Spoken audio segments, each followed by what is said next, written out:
Hi, YouTube. I'm sitting a little crooked today. I've had a very exciting day so far. um, this morning, I was on Facebook checking posts and whatever and sharing, and um, right down beside me, next to my laptop, was a little weasel, about yay big, and they turn white for winter.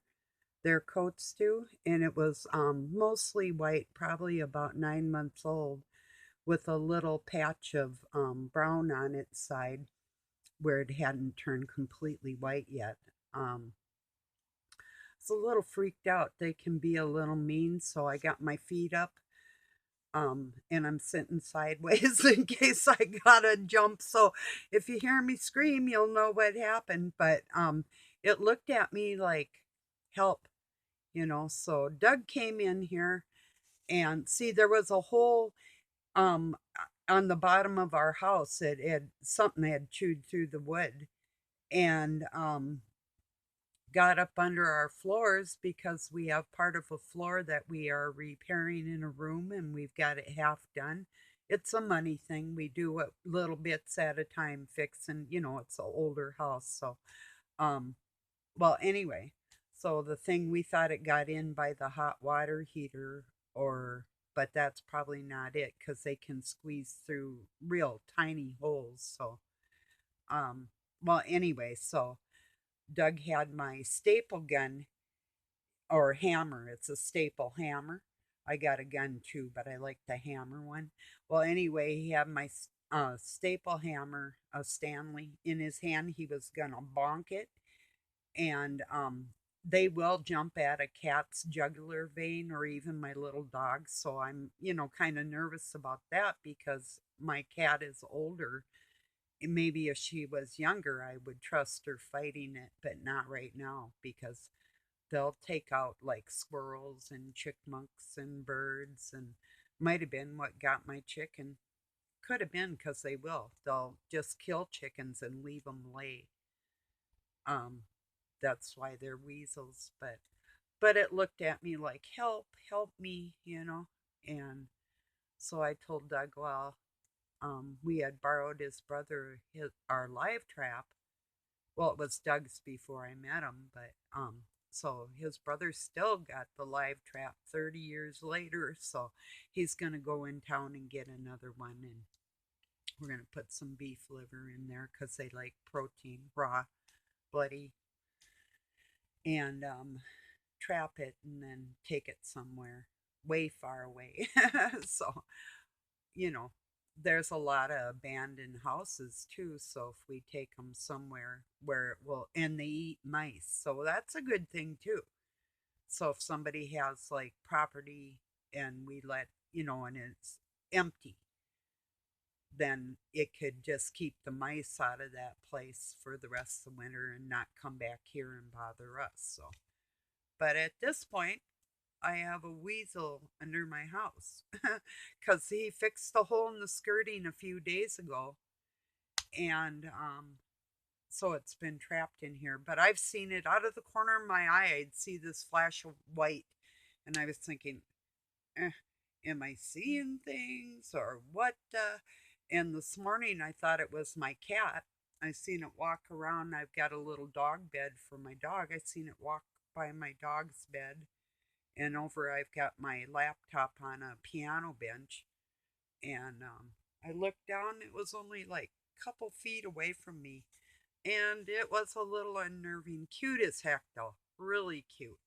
So we're gonna live trap it. And right after that happened, and my dog had it cornered on one side of a wall, where our pump is. I have a workbench, and then underneath there is dead space, and there's a little hole that goes through for heat, actually, by the hot water heater, in between these two walls, from my laundry room into my room. And so my cat was on one side and my dog was on the other, and Doug's cat wasn't quite sure what he wanted to do.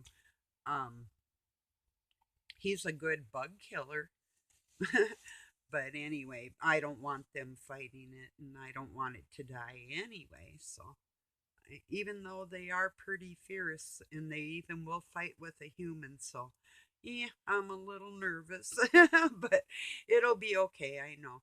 It's not the first weasel we've had in here, or mouse, or rats, whatever. We've had a couple rats. One didn't come up in the house last year, but got under the house, and we got that with decon. But I don't want any of that around because of my cat. So if she were to, eat the mouse or eat part of it, even she could end up dying. So I'm gonna kind of put my feet down here. Mm, See how that goes. Yikes! Not all the way down, I don't think. Even though they can jump 2 feet or more, Jeez. Yeah, I'm a big chicken shit. Well, it's like I'm not I had a baby mouse I raised, so I'm not afraid of mice or anything like that. But if one ran by me, it'd probably startle me. It's just like a horse or an elephant will be afraid of mice because they can't see underneath themselves like that. So yeah. So yeah, I would be a little nervous if it was out running around, but it's back under the house right now. So tonight we'll put the live trap in the laundry room, close the door, turn off the lights because they're nocturnal. And it must have been dark enough in here this morning where it was in my room, and God knows if it was in my room all night. Because I kept thinking I have a wardrobe, and I kept thinking I seen something under that wardrobe every so often for like the last week or so, and it's like, might be a mouse.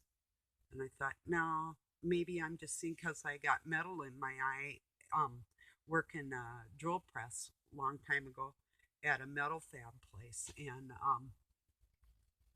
but anyway, so I thought maybe it's just my scar bothering me. And no, it's a real animal. So anyway, right after that happened, my son that I had kind of just cut off communication with called, and I let it ring. I wasn't sure I wanted to talk or not, but I told Doug, go ahead, pick it up. I'll talk to him. It's in the morning, so at least I knew he's not using or whatever unless he had stayed up all night. So I thought, well, I'll give it a chance. And it was okay.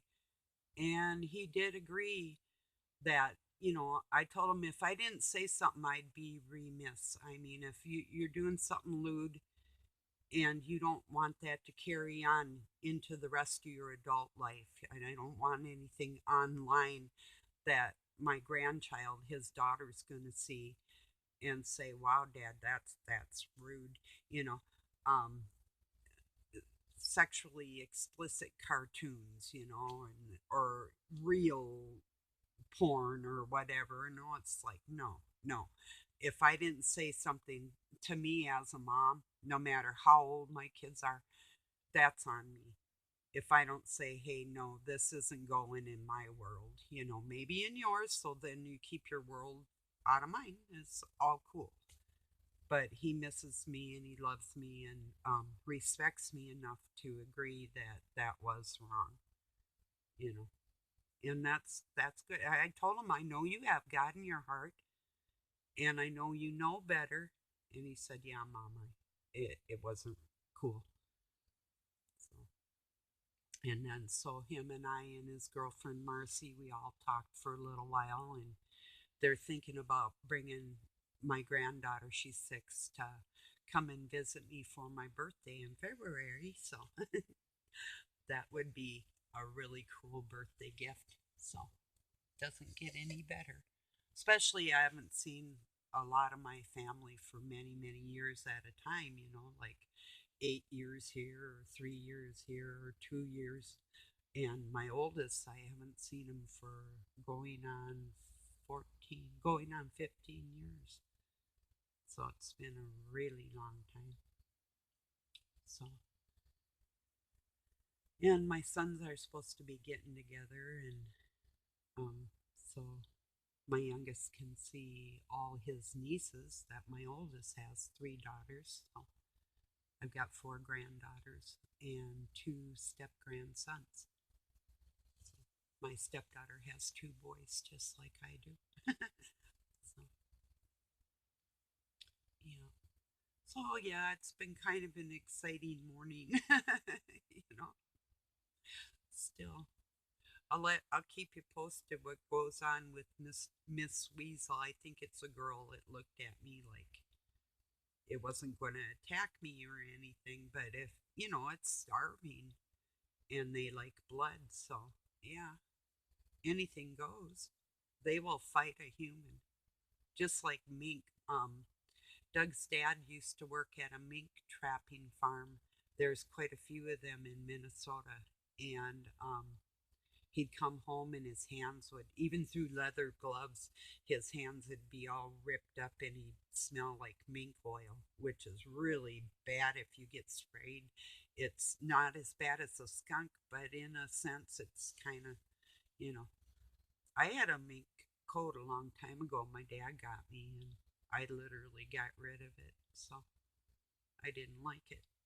I actually spent a lot of time. I had some kind of mauve colored pinkish satin and I lined the whole thing, redid the lining in it after I had it for some years. And the lining was getting a little frayed from wearing, I'd wear it with jeans all the time. And so I redid the lining in it and then I sold it. So yeah, just it was okay for a while. It just wasn't me. It's like I had a buckskin jacket too with a really long fringe made out of a deer that my dad got, and yeah, I'm not really. I've got a buckskin now, a lined one. I don't even wear it. So it's kind of gross. I mean, I have to have leather gloves like for working with the hay and bringing in wood and that type of thing, but otherwise, I really wouldn't care if my well, I don't want synthetic cloth next to my skin. Cotton is best, but my shoes, I don't care if they're fake or real or as long as they're comfortable and kind of cute. I love shoes, so I don't have lots of them because you don't really need lots at a time. And I don't have to go to work anymore, so I don't have to worry about that either, really. So, but I have what I need. But I used to have lots of shoes for different outfits. But yeah. Anyway, I don't know, not a whole bunch more going on yet. I'll feel more restful when we are able to trap that and make sure everybody's safe and so I don't know where Doug's going to take it. I guess we'll find out. He was thinking about this old abandoned farmhouse that's down by the lake. A friend of ours actually owns it, and they've got all kinds of stuff like old car parts, like lots of weird stuff all over the place. That Weasel would have a heyday, so that's probably a good spot, you know. Yeah, excuse me.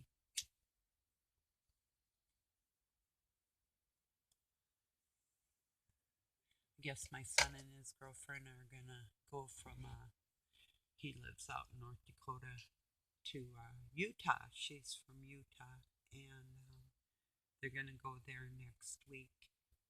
So Utah's okay. I told John, I said, you remember you were there once before? Maybe you don't, but we were in the Zion Forest, which is actually, or Zion National Park, rather. It's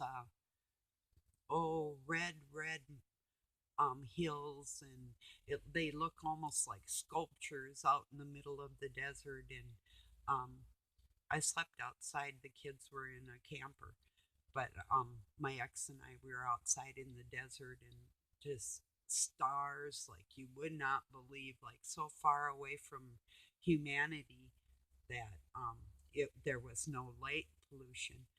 And it used to be like that around here. It was so dark, but now our city is getting bigger, and I can see the city lights at night, and I used to not be able to. So yeah, things change. But yeah, we're well, as the crow flies, about 8 miles away from town, but it's about a 10-mile drive. So we're a ways out. Well, at least the outskirts of town, we're about 6 miles from where it kind of starts. But you know, I miss a little store over by the lake I used to work at. It was so cool. I could just hop in my car and be there. I'd light a cigarette. I'd be at work, put my cigarette out and go in.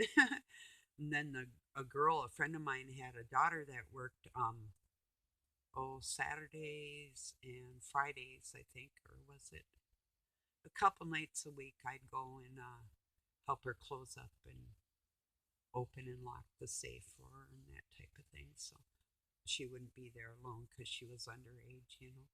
And so it was kind of nice just to be able to have the keys to a little store, you know, and work and a job just right there, you know. So that was cool. And then the manager, she lived, oh, probably 3 miles away. So we're all pretty close to where we were working. And I loved it. The only thing that was really bad is the owner lived down in the cities, and he would come and get money out of the till. This is how he lost his business. And we've seen this happen to the same place many times. They don't want to work the store themselves. They buy these places, and then they don't want to work in it. They hire people. You can't afford to if it's a smaller business and you think you're going to make money and then not want to pay your employees and come and get money out of the till. Literally, I brought a change can to work because I didn't have change for the customers, and I was asking customers for change, getting quarters, dimes, nickels, whatever they had in this little country store. So that part was kind of rude because then I had to ask my regular customers, you know, wouldn't happen to have any quarters on you, do you? You know, that type of thing. Or have to give them change as small as like nickels and things, you know. It's like, that was disgusting, you know. So, but other than that, I loved working there. I wish they would have made it because it used to be a butcher shop in a little gas station store, that type of thing. And then there was a crack in the concrete which leached down into the gas reserves, and they had to pull them all out, which got into the water table, and it was close to the lake. So they had to pull all that out, excavate it, clean it up. They put new tanks in there, new concrete slab, everything out in front, and put bushes in there. It was really pretty. And we sold bait minnows and that type of thing there. So I took like the dead ones out and I put them by the bushes there. So I could tell right where I put them, ones that got babied more and ones that didn't, you know. So usually just like the first couple ones I'd get and then get back into the store, you know, that type of thing. So, but yeah, anyway, so after this one guy put a lot of money into this place, him and his girlfriend, they broke up and then they had to sell it. So this other guy, well, years ago, it belonged to this family, and then it was just the old man with the meat market and butcher shop. And then he started selling trailers on his property there too for around the lake and whatever. And then he got old, and it went into the hands of this guy that they redid everything, him and his girlfriend. And then I think this man was Pakistan that bought it from in the cities, and from Pakistan rather.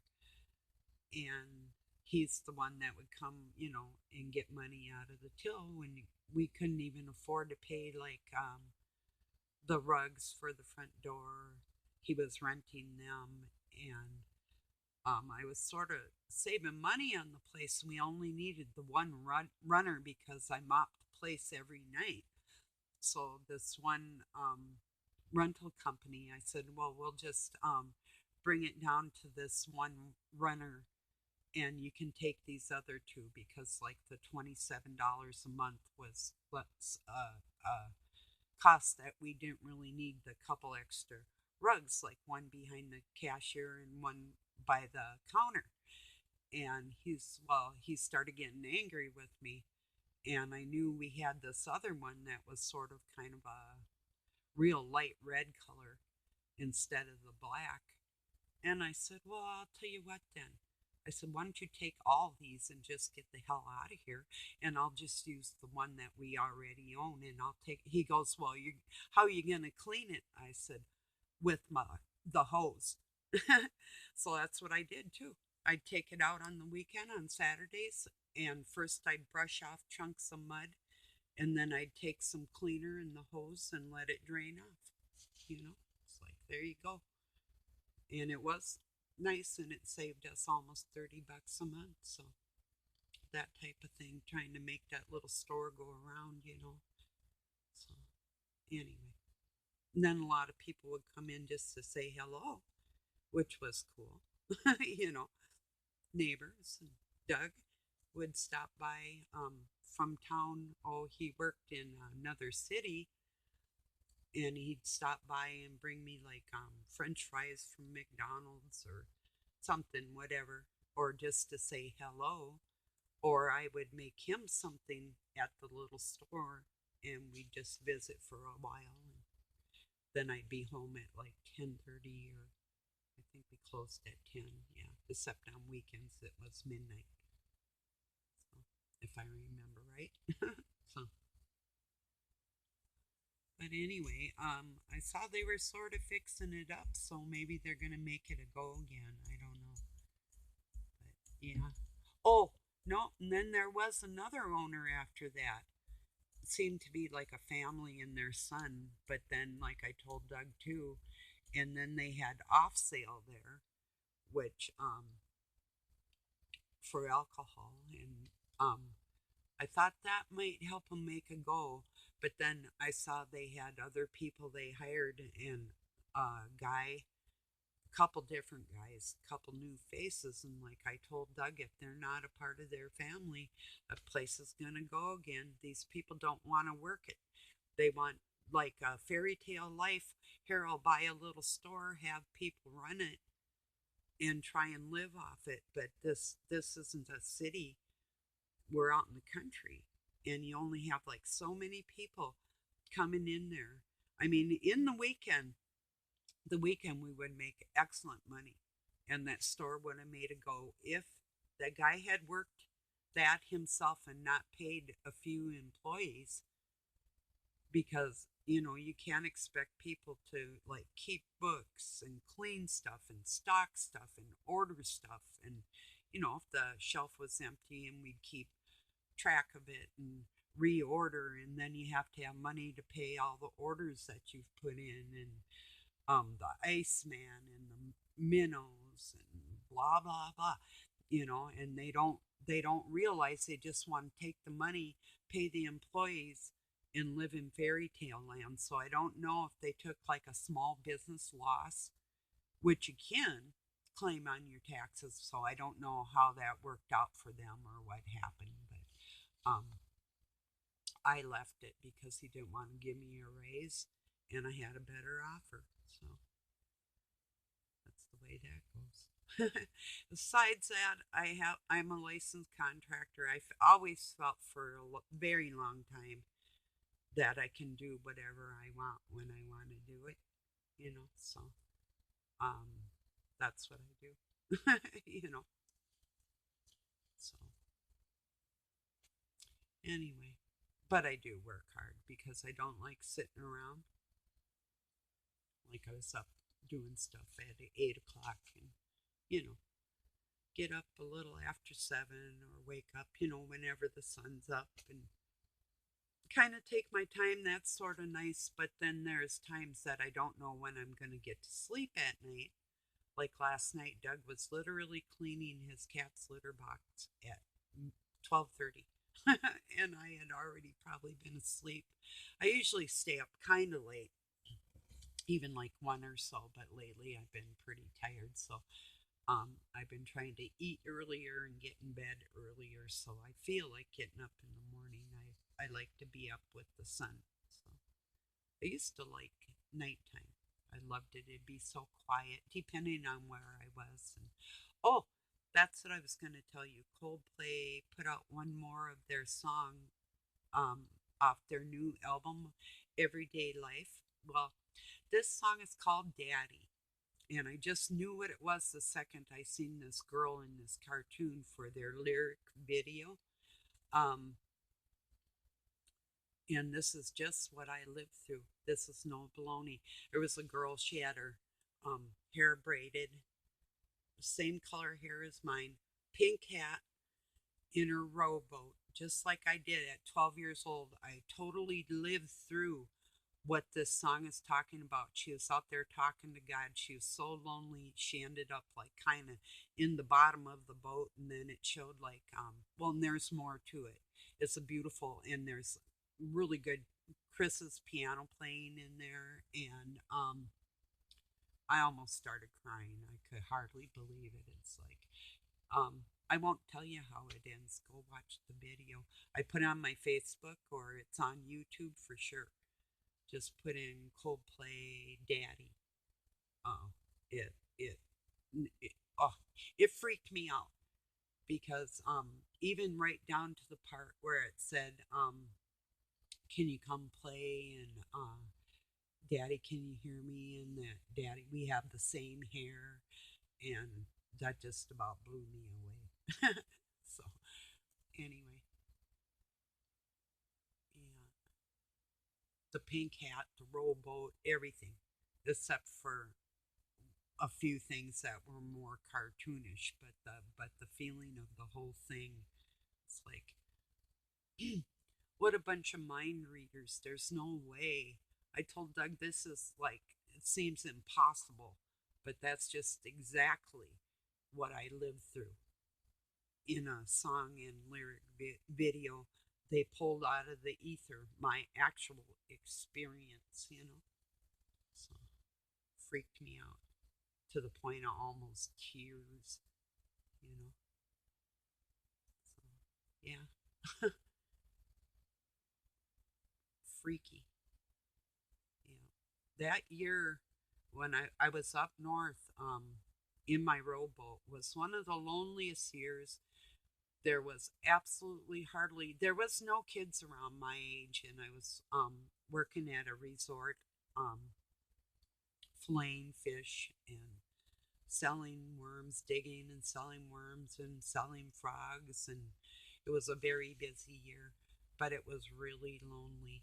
And every once in a while, there'd be kids that would come up by from the cities, but they were more goofy kids. They weren't like hardworking, and they didn't really know how to get out and play or hike or swim or really do fish. Nothing. It was like city kids. Um, way different than. I mean, I grew up on the edge of the city, but we spent every moment we could out in the country. My dad had land by a river out in the country too that he got from bought from his aunts. So my great aunts and my great uncle had a place out by a lake, and a river came out of the lake, and Oh, I love that lake. It was called Swan Lake, and it had the most beautiful sandy beach, but not a lot of beach. And then it just dropped off into the cleanest, coolest water. It was really deep. So I had about 5 feet where I could walk out on the sand.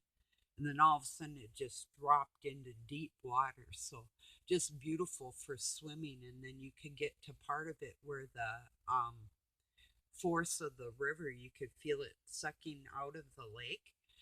And I like to swim right in between where the lake went to the river, and I could just kind of float just about that fast.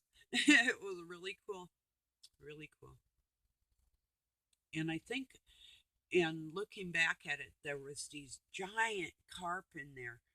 Carp, um, this fish that is nothing but a giant goldfish, literally, but like 30 and 40 pound fish or more. And there would be schools of them, and they'd go along the bank of the lake, and they'd swim around, probably hunting for minnows and whatever, in the morning and in the evening. And you could see, I used to run along with these giant school of fish, and I could just like look at them, and they could look at me. It's just freaky. But yeah, childhood memories. So, well, I'm going to let you go. I just wanted to let you know what was going on. I'll probably be back tomorrow and let you know about Mr. and Mrs. Weasel there and what's going on with it. Love you all. Thank you for joining me. I got more serious things on my mind too, but yeah, this this pretty serious actually. It could be life threatening, but for anybody, but and I wouldn't want to kill anything, but if I had to, I suppose. But like if it jumped at me, I'd jump back. So, okay, everybody, thank you for joining me. Have a really nice day. Peace and love from Pine City, Minnesota.